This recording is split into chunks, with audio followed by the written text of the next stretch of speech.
Hi, this is Cassidy Gard with CiGi TV, and we are here tonight at an amazing event because we are really going to raise awareness for Reverb and a lot of work that I didn't even know was going on. So can you just fill us in a little bit about specifically the reference that I liked was that this was the awakening to what Blood Diamonds was? Well, so there's a partnership between Reverb and the Environmental Investigation Agency, which Lisa is from, and they're the ones that actually brought this issue to us. Reverb has been working with a number of artists for 13 years now to make their tours more green and engage their fans to take action for the environment.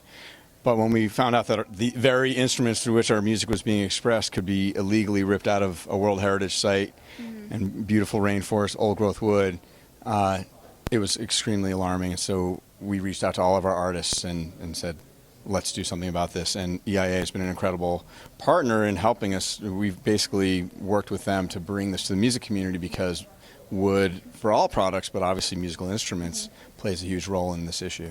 So going along with that, I would love to hear from you for musicians that are out there that would like to change. I mean, it is a very broad issue, but what are the places that you do suggest are a good place to find ethically sourced instruments?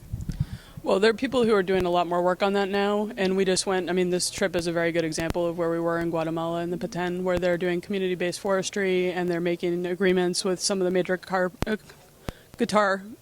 producers and manufacturers, and doing everything possible to make sure that, you know, they're doing very, very selective sourcing of trees and making sure that the forest has time to regrow, and so that's a great thing. And I think more and more, I mean, the more that this, it's sort of, you know, becomes full cycle, because you've got communities that are looking to do sustainable logging, and you've got more consumer awareness who are asking more of the manufacturers and the supply chain, and so it really tries to go back, and that's the work that we've really been trying to do, is to get more transparency and accountability and knowledge in the supply chain so that people know the right questions to ask and the right instruments or other wood products to buy.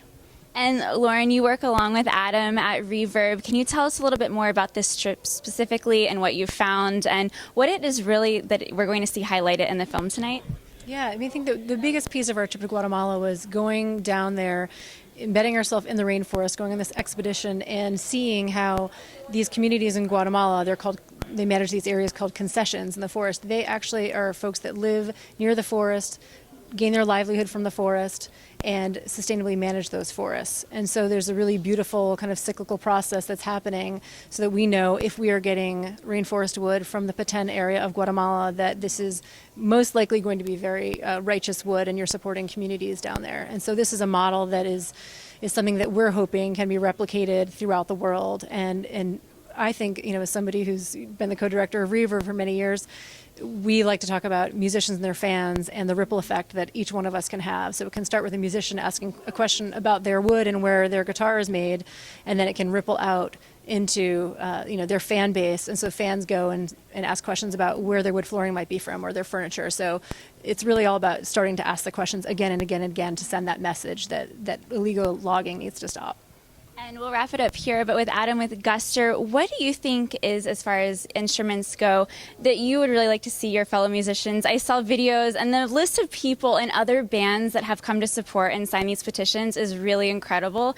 So for you, what do you hope to see next with Reverb and all the work that you guys have already started doing?